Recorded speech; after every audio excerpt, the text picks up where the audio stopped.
The Better Outcome segment brought to you by mycdlp.com, mycdlp.com.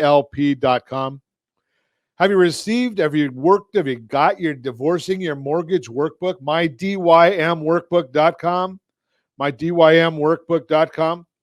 Fill it out, send it back to us. We'll put together a full report on your real assets, just to give you an idea of some of the things that are available to you. An equity buyout is not a mortgage loan. There is a lot of confusion and misunderstanding about equity buyouts during a divorce. Is it a mortgage or is it a process?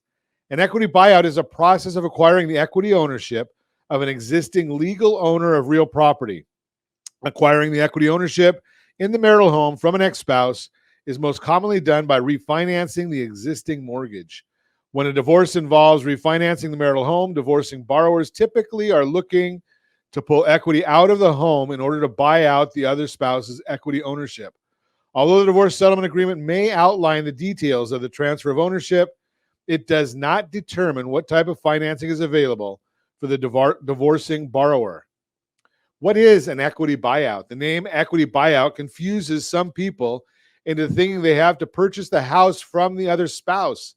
This is not true. An equity buyout is actually handled as a refinance loan, not a purchase loan. Now, there are two types of refinances we need to consider, because just because the court orders one party to buy the equity out of the other party, that doesn't dictate the type of refinancing category will fall under, and each one has its own limitation and requirements to be met. Two types of refinances to consider when going through the divorce process. The two types of refinance are either rate and term refinance or a cash out refinance.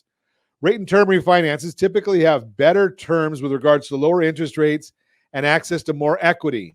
A cash out mortgage, on the other hand, may carry a higher interest rate and typically only allows the borrower to access up to 80% of the home's value, which can present a problem when the goal for the refinance is to actually access the equity, right?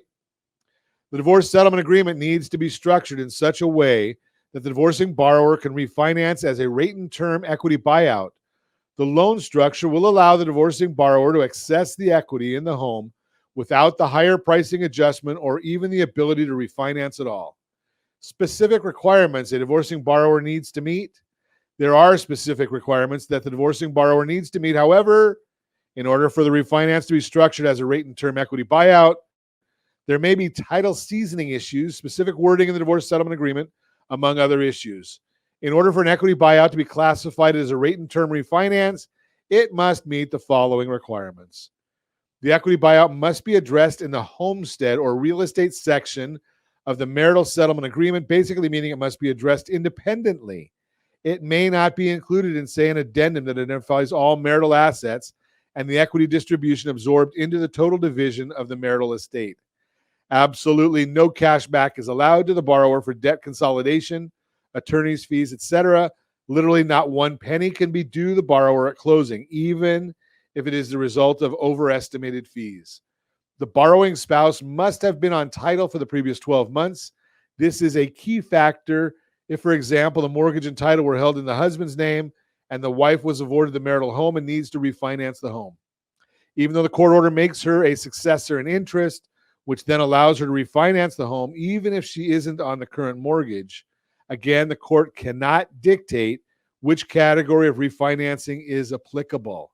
Why you should involve a CDLP when working through an equity buyout? As we mentioned above, a divorce that involves an equity buyout can be super messy.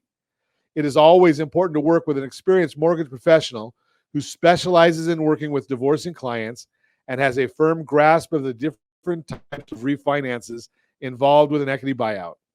A certified divorce lending professional, CDLP, that would be me, brings tremendous value to the divorce team during the settlement process. Background knowledge of family law, financial and tax planning, real property and mortgage financing allows us to better support and assist the divorce team and divorcing homeowners. Working with a CDLP and incorporating divorce mortgage planning into the divorce settlement may help both spouses obtain new mortgage financing post-divorce. Give us a call for that Divorce Your Mortgage Homeowner Workbook, that mydymworkbook.com, mydymworkbook.com. It's a guide to credit, real estate, and mortgage financing after divorce. This workbook will help you get organized, be prepared, and understand your mortgage financing position, whether you are needing to refinance the marital home in an equity buyout situation or prepare to sell and purchase a new home post-divorce. Remember, we don't give legal advice. We don't give tax advice. We just help you understand the intersection of the divorce, real property, family law, tax law, and financing. That's my CDLP. That's the Better Outcome segment brought to you by mycdlp.com, mycdlp.com.